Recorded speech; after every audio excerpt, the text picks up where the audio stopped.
And you're watching Sporting Icons. Wow, what a fight. Joe Joyce is an absolute beast. An absolute beast. Really, really is. And quite how Parker managed to go as long as what he did in this fight is beyond me, to be honest with you. He had a huge cut on his right eye. His left eye was pretty much closed. He was taking some huge shots. But firing back at the best of times, Joseph Parker is an absolute warrior. Let's be honest, that's exactly what he is, an absolute warrior. But Joe Joyce, he's the man. He's definitely the man. He just doesn't give his opponents 1 second to breathe. He's just on them, even when they're firing back. And you can kind of see what it was that Parker was doing at times, which was trying to slow Joyce down by throwing some low blows. And he threw quite a few. I'm surprised the referee didn't dock a point off of Parker for the amount of low blows that were coming in. But he caught Joe Joyce with a couple of good flush shots, and Joyce just kept coming forward. He's got one hell of a poker face, that's for sure, or he's got concrete in his head.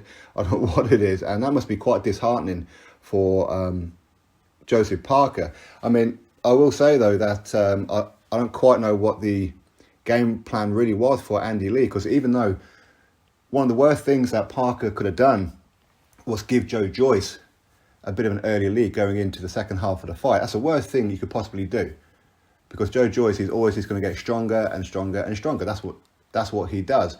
And I fully expected Parker to be, jabbing, throwing the odd combination, get out of range, all that kind of stuff. But he wasn't really doing it. He was pretty static for a lot of it, except for when he was on his back foot, literally just circling the corner ropes, if you like, and at times would literally just sit in the corner or sit on the ropes. The wrong place to be against Joe Joyce, it really was. But Andy Lee, even though that it's pretty obvious that Joe Joyce was winning this fight quite a few rounds ahead, at least in my opinion, but you've got Andy Lee saying, well, just keep your shape, use your jab. I mean, you don't keep your shape, use your jab. You need to go for the damn knockout. That's what you need to do when you're arguably that far behind. But to be fair, Parker, he was winning some rounds, and a couple of the rounds, they were pretty close. You could really give me either way. But my opinion, I thought Joe Joyce was winning this fight by a healthy lead, a healthy one. Not massive, not miles, but healthy. Probably by about 3 rounds, I'd say.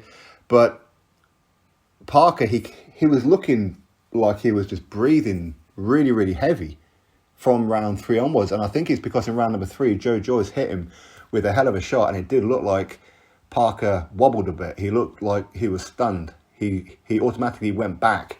He did. And I think maybe that was like the turning point for Parker. I think the game plan was quite literally to stay on.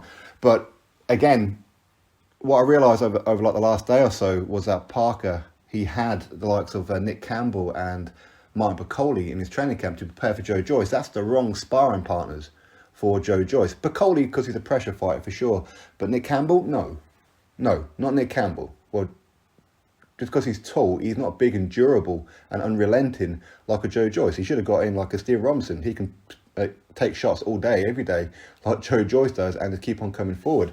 But anyway, that said, Joe Joyce is a beast. He's an absolute beast. And I'm kind of looking at it, and I'm expecting Joe Joyce to be stopping Parker pretty much from round 4, round 5. I'm thinking he could end up stopping Parker here. And quite how Parker managed to continue for as long as what he did is beyond me. I mean, he done fantastic. He really did. And you could see that Parker at times, he was looking for Joe Joyce to try and throw that overhand right just so he can counter him. But you can't just look for the knockout against Joe Joyce. And I felt that's what he was trying to do, trying to knock out Joe Joyce. Why? It's like trying to knock down a concrete pillar with your bare fists. What's the point? Hit, don't get hit. That's how you do it. But the way that Joe Joyce was just coming forward at Parker, the faster guy, arguably, but Andy Lee had him keeping his shape and standing with him at times. I don't get that. I really don't get it. But listen, Joe Joyce, I'm proud of him. He done very, very well. And Parker, Parker done very, very well in spats in this fight. But it was round number 11. I'm thinking, okay, so maybe Parker's just weathered all this storm. He's given as good as what he's getting at times. I think he won round 9, something like that. I think it was. He may have even won round 10, arguably.